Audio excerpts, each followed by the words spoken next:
Hello everyone, I hope so आप सब लोग का नेट का पेपर बहुत अच्छा हुआ होगा। ठीक है, चलिए जो हुआ सो हुआ। ठीक है, बस आगे के बारे में सोचिए। ठीक है, चलिए पहले क्वेश्चन डिस्कस कर लेते हैं। फर्स्ट क्वेश्चन, ठीक, फर्स्ट क्वेश्चन में ये कहा कि अगर दो बॉडी है, ठीक है, हमारे पास कह रहा है two quantities of heat required rest temperature two solid copper sphere है। ठीक, R1 is equal to 1.5 R0।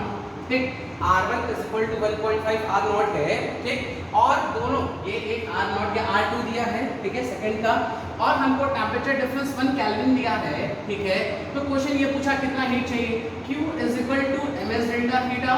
ठीक, तो मास की जगह डेंसिटी इनटू वॉल्यूम लिख लें s डेल्टा थीटा, और वॉल्यूम की जगह लिख सकते हैं हम लोग 4/3 pi r cube s delta theta.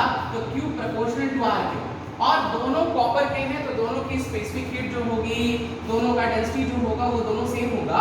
ठीक, जो वैरी करेगा सिर्फ r, तो लिख सकते हैं Q1 upon Q2 is equal to R1 upon R2 का होल क्यूब, और R1 अपॉन R2 यहाँ से लेंगे तो 1.5 का होल क्यूब, या तो 15/10 का होल क्यूब, या तो हम लोग 3/2 का होल क्यूब। ठीक है, तो 27/8 हम लोग सॉल्व कर लेंगे। हो गया फर्स्ट क्वेश्चन।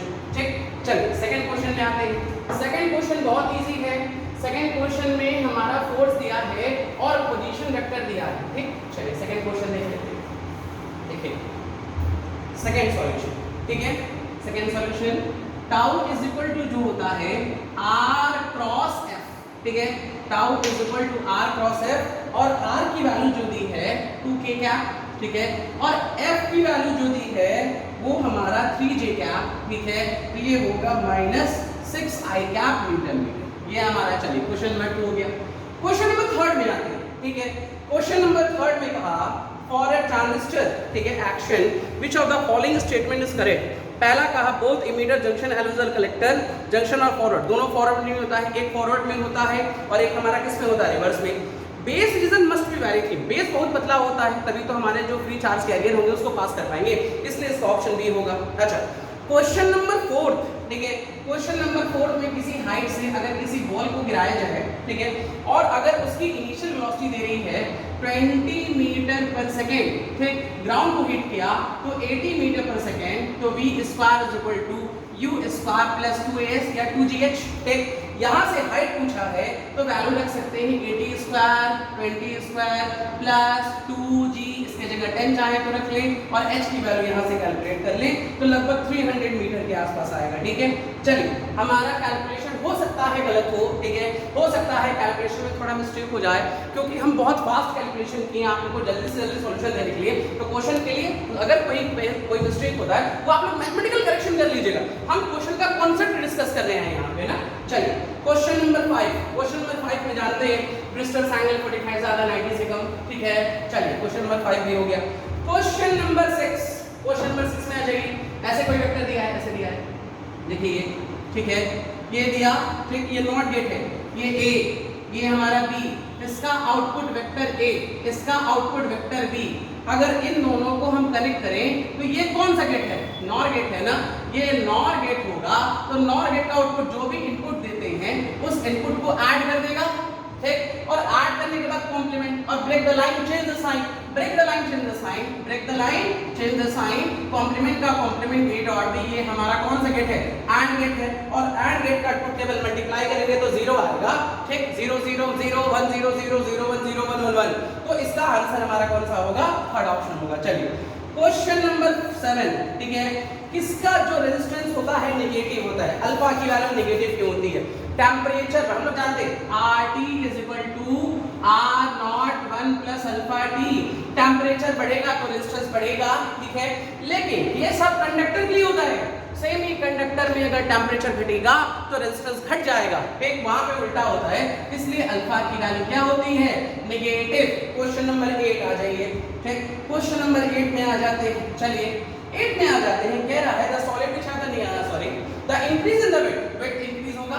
ठीक, ये वेट अगर देखिए एक तरफ पॉजिटिव में पॉजिटिव नेगेटिव ही ना, अगर वेट इंक्रीज जैसे जो भी ये वैल्यू होता है ना, ठीक है, इसमें जो भी कह रहा है हमारा junction diode increase the weight of depletion layer, जो भी ये डिप्लीशन लेयर, एक डिप्लीशन लेयर पॉजिटिव, ये किधर नेगेटिव, अगर फॉरवर्ड बायसिंग में करेंगे तो पॉजिटिव पॉजिटिव को इसको क्या करेगा, रिपल्शन लेयर घटेगा, नेगेटिव नेगेटिव को रिपेल करेगा। लेकिन अगर हम लोग रिवर्स बाइसिंग करेंगे तो ये इसको अट्रैक्ट करना है, नेगेटिव ये पॉजिटिव, तो ये इधर जाएगा तो बेट क्या हो जाएगा, बढ़ जाएगा। क्वेश्चन नंबर 9 देखिए, 9 में क्या है, 9 बहुत इजी है, 9 को आई थिंक हमको लगता है सारे बच्चे सही किए होंगे। Stress is equal to internal restoring force acting per unit area. तो स्ट्रेस इज इक्वल टू कितना होगा, stress is equal to force by area, आप लोगों को पता होगा mlt - 2 एरिया का हमारा L2 ml - 1 t - 2। चलिए क्वेश्चन नंबर 9 हो गया। अब आ जाते हैं क्वेश्चन नंबर 10, ठीक है। क्वेश्चन नंबर 10 में देखिएगा कह रहा है 9.99 ठीक माइनस क्या लिखे 0.009900। अगर माइनस आप लोग करोगे तो 9 10 क्या हो गया, कैरी लिया ना, तो ये आ गया 1, ये 990, ये कितना आ गया 8, ये 9, ये 9 ठीक। लेकिन फर्स्ट वाले में सिग्निफिकेंट फिगर 2 है ठीक। अगर फर्स्ट वाला जो वैल्यू देखिए तो उसमें सिग्निफिकेंट फिगर कितना है 2, इस वाले में सिग्निफिकेंट फिगर कितना है 4। और कभी भी एडिशन और सब्ट्रैक्शन करते हैं तो हमेशा मिनिमम सिग्निफिकेंट फिगर लेंगे, तो इसको हम राउंड ऑफ करेंगे तो लगभग इतना ही आएगा 9.98। ये हमारा आंसर हो गया। चलिए क्वेश्चन नंबर हमारा 10 हो गया। क्वेश्चन नंबर 11 में हम लोग देख लेंगे, तो अगर आप लोग क्वेश्चन को डायरेक्ट फॉर्मूले से सॉल्व करो, इसका क्वेश्चन नंबर हमारा आई थिंक 4 आंसर आएगा, कैलकुलेशन आप लोग कर लेंगे। क्वेश्चन नंबर 12 ठीक है, 12 में देखिए एक हमारे पास प्रिज्म है, इस पे कोई लाइट इंसिडेंट हो रही है, इसका एंगल ऑफ प्रिज्म कितना है a है, इससे निकलने वाली जो लाइट रे है वो सरफेस के परपेंडिकुलर है, मतलब ये 90 ठीक। ये ड्रॉ कर लेते हैं ठीक है। अगर ये 90 है, ये a है, तो ये कितना 90 माइनस a, ये I, और ये इंसिडेंट ये रिफ्लेक्टेड, तो ये कितना, ये पूरा 90 लगे, ये कितना a mu is equal to, देख लीजिए ये a, ये 90, तो ये 90 माइनस है पूरा 90 होता है ना, तो ये होगा, सिर्फ कितनी की बात कर रहे हैं a, तो म्यू की वैल्यू sin I अपॉन कितना sin a ठीक। और बोला है थिन प्रिज्म है तो एंगल बहुत छोटा, sin I की जगह लगभग I, sin A की जगह a, तो ai की जगह कितना हो जाएगा म्यू इनटू a। ये हमारा आंसर हो गया। चलिए क्वेश्चन नंबर आ जाते हैं 18 ठीक है। देखिए जिसको भी आज पेपर थोड़ा भी फॉर्मूला पढ़ के गया होगा उसके लिए सारे सॉल्यूशन बहुत इजी होंगे।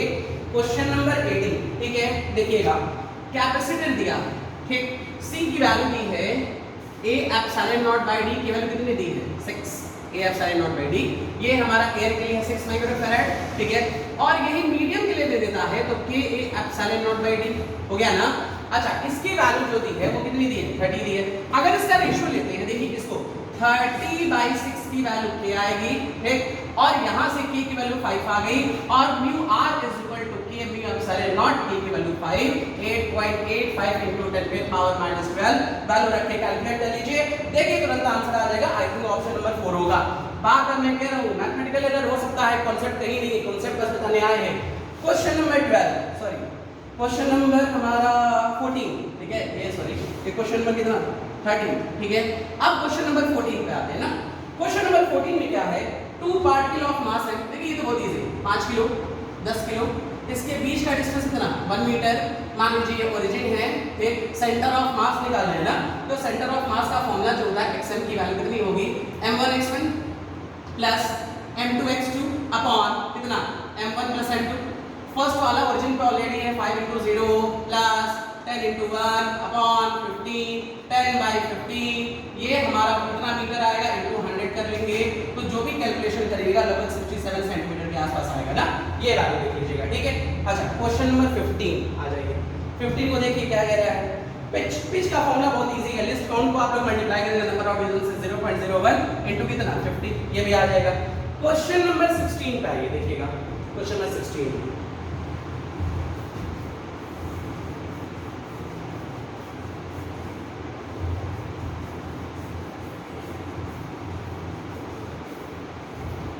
क्वेश्चन नंबर 16 बेटा देखिए,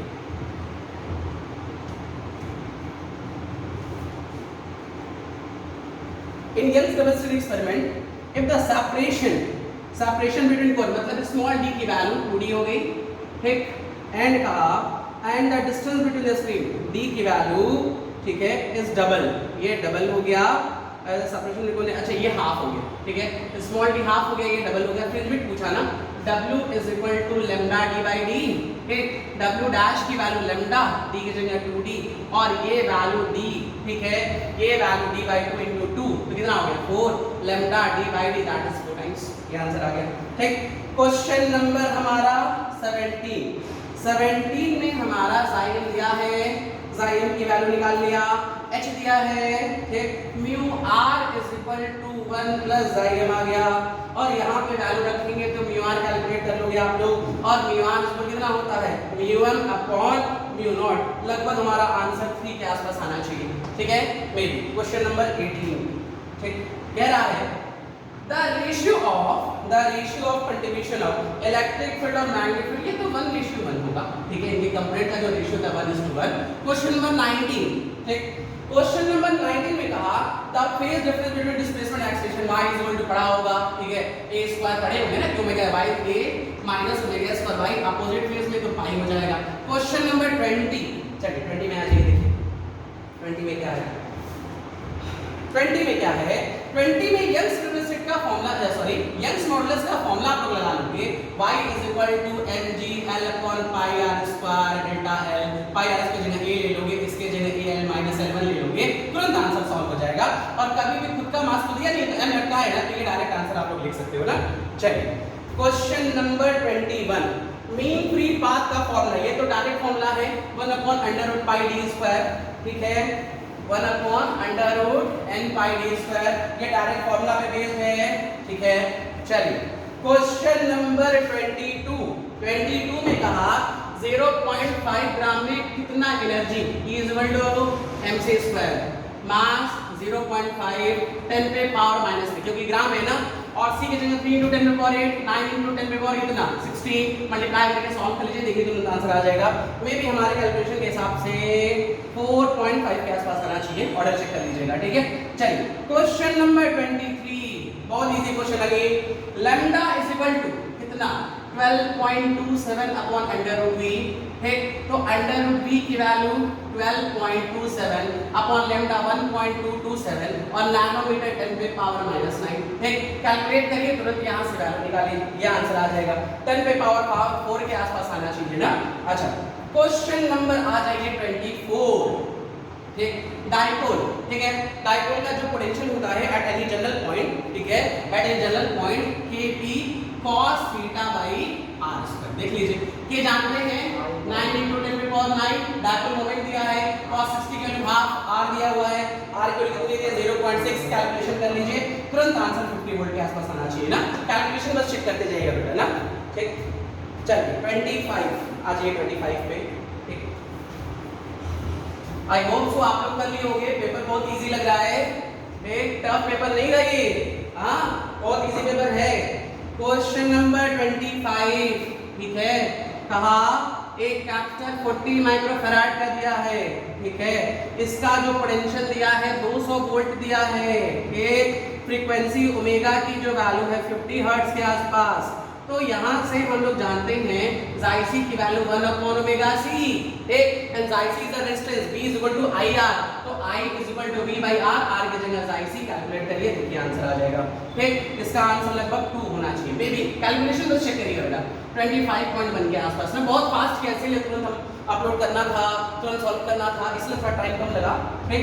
क्वेश्चन नंबर 26 डायरेक्ट याद होगा, ठीक है, हाफ एफ kT, ठीक, हाफ एफ kT होता है ना law of equity partition of energy से, और अगर मोनोटोनिक गैस है तो 3 हो गया।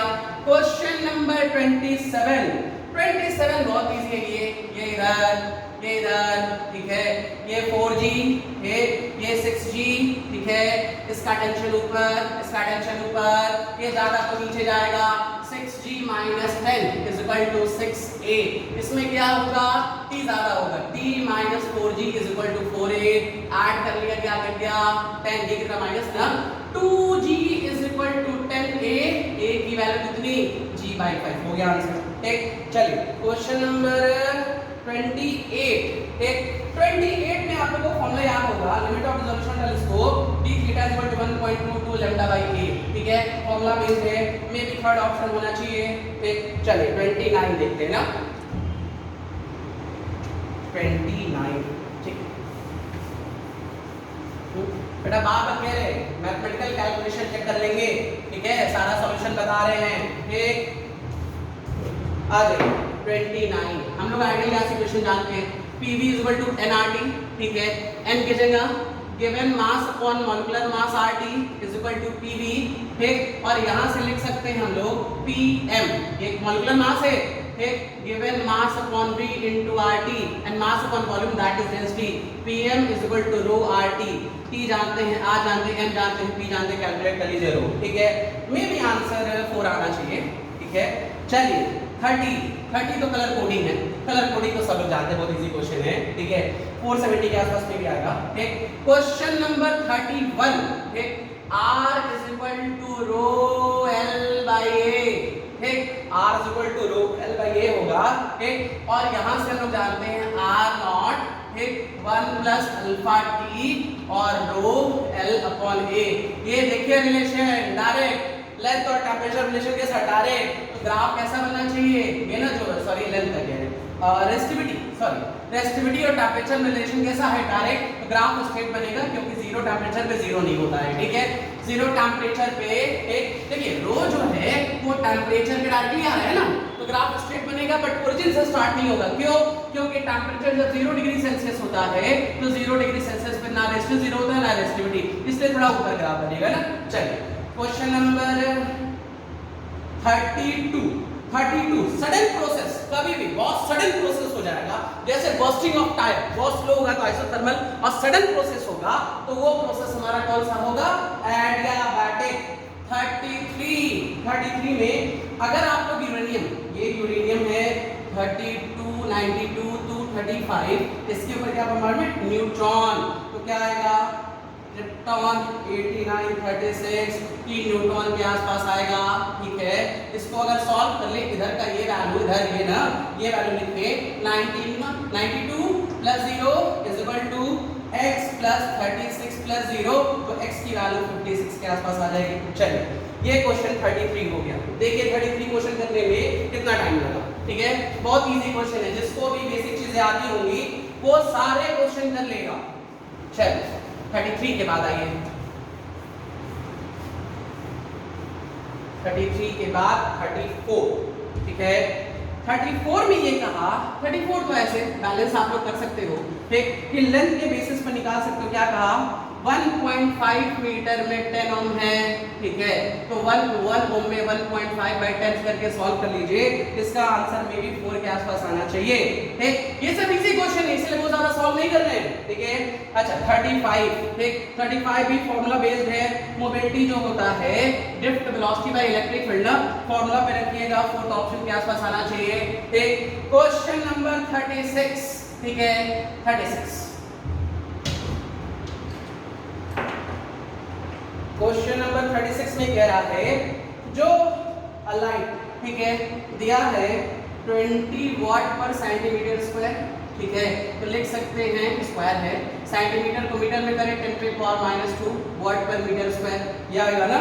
अच्छा हम लोग जानते हैं एक एनर्जी = IAT, ठीक है, आई दिया है, एरिया दिया है, एरिया कितना दिया है 20 सेंटीमीटर या तो 10⁻⁴, और टाइम कितना दिया है 60 मिनट, मल्टीप्लाई करें देखिए तुरंत आंसर आ जाएगा ना, इसका आंसर फर्स्ट के आसपास आना चाहिए। 37, ठीक, 37 में आ जाइए, इसके बाद के लास्ट क्वेश्चन तो और इजी है, ठीक है। 37 का डायरेक्ट आंसर 2, 38, ठीक है, 38 में कह रहा है 2 स्फेरिकल कंडक्टर ऑफ रेडियस दिया है, एक चार्ज दिया है और डिस्टेंस दिया है, तो डायरेक्टली लगा सकते हैं आप लोग, क्या लिखेंगे Q/r², ठीक है। ये क्वेश्चन बहुत इजी है, सिर्फ कैलकुलेशन बेस्ड था, ठीक। क्वेश्चन नंबर 39, ठीक है, 39 में कह रहा है, ठीक, अरे ये जूल है, इसको इलेक्ट्रॉन वोल्ट में करना है, तो 1 जूल = 1.6 × 10⁻⁻19, ठीक है, 1 इलेक्ट्रॉन वोल्ट = 10⁻⁻19 जूल, 1 जूल = कितना, 1/1.6 × 10⁻⁻19, ठीक है, इलेक्ट्रॉन वोल्ट, मल्टीप्लाई कर लीजिए, देखिए सॉल्व हो जाएगा इलेक्ट्रॉन वोल्ट में ना। अच्छा क्वेश्चन नंबर 40 कहा, ठीक है, 40 में जो कहा पोटेंशियल कांस्टेंट दे रहा है, ठीक, 40 में पोटेंशियल कांस्टेंट है, तो कह रहा है इलेक्ट्रिक फील्ड E = क्या होता है -dV/dr ना, अगर पोटेंशियल कांस्टेंट है तो इलेक्ट्रिक एनर्जी कितनी, 0। क्वेश्चन नंबर 41 देखिए, ये कितना इजी है, इसी ने जो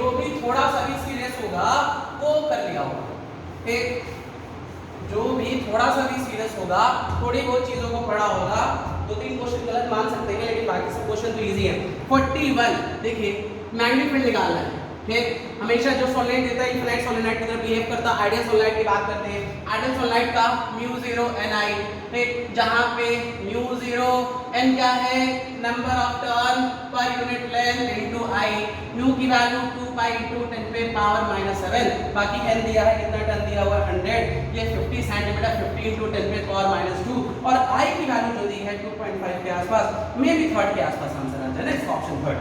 44 ठीक है, सॉरी 41 हो गया ना, 42 ठीक, 42 में आ जाइए, ठीक है।